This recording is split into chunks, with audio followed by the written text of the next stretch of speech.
एक बार फिर से स्वागत और अभिनंदन। आज हम आध्यात्मिक चर्चा करेंगे। तो इसका प्रारंभ करते हुए हम उपनिषदों से एक प्रसंग लेंगे कि क्या आत्मा से ही सब कुछ प्रकाशित है। तो सज्जनों, यहाँ अगर हम ईश्वर को आत्मा समझते हैं तब तो आत्मा से ही सब कुछ प्रकाशित है। अन्यथा अगर आत्मा को हम ईश्वर का एक अंश समझते हैं तो वह अंश अपनी सीमाओं में प्रकाशित हो सकता है। सब कुछ में वह एक अंश प्रकाशित नहीं हो सकता है। ईश्वर सर्वत्र है और वे सर्वत्र प्रकाशित हैं। हमें ऐसा समझना चाहिए कि सब कुछ ईश्वर के ही प्रकाश से प्रकाशित है और सभी रूप ईश्वर के ही रूप हैं और सब में ईश्वर का ही अंश विराजता है। ऐसे ही कुछ और बातें हैं जिनकी चर्चा मैं करना चाहूँगा। आत्मा क्या रूप बदलता है? नहीं, आत्मा का रूप नहीं बदल सकता है, क्योंकि ईश्वर का भी रूप नहीं बदल सकता है। रूप अर्थात उनका स्वरूप, उनका जो प्रकाश स्वरूप है वह एकमात्र है और वह कभी नहीं बदलता। और उसका जो अंश है, जो समूचे ब्रह्मांड और ब्रह्मांड की भी अनंतता अर्थात अनंत ब्रह्मांडों में जो भी प्रकाशित है वह ईश्वर का ही प्रकाश स्वरूप है।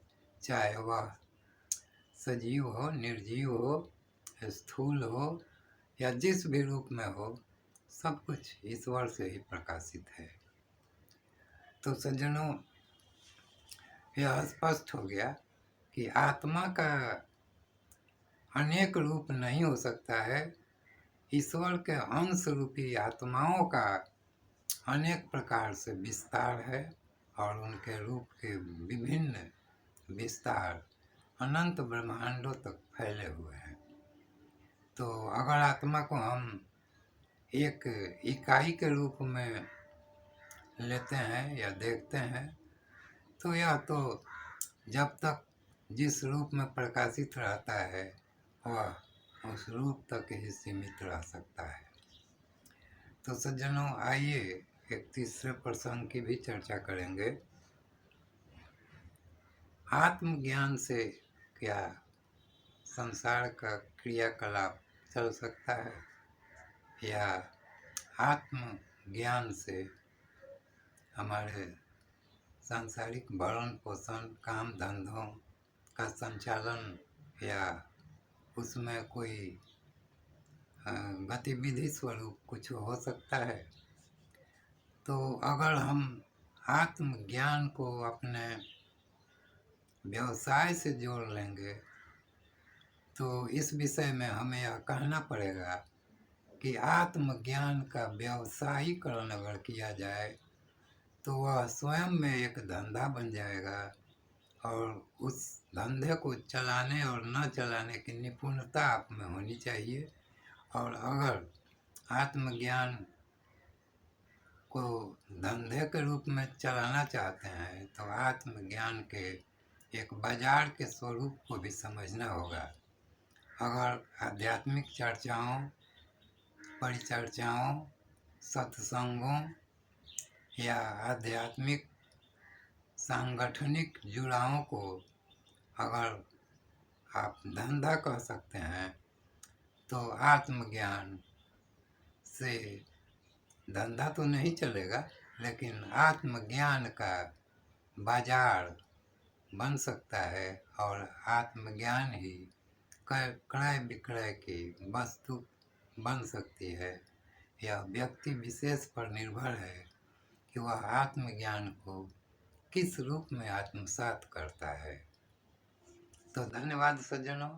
इस छोटे से वीडियो में मैंने आध्यात्म से संबंधित कुछ बातों की चर्चा किए हैं। आशा करते हैं जिन सज्जनों के मन मस्तिष्क में इस प्रकार के प्रश्न उठते होंगे उनको कुछ हद तक समाधान प्राप्त हो गया होगा। तो इस वीडियो को हम यहीं सीमित करते हैं और फिर मिलेंगे अगले वीडियो में इसी प्रकार किसी आध्यात्मिक, मांत्रिक, धार्मिक या ईश्वर अनुसंधान संबंधी चर्चा विमर्श के साथ। धन्यवाद।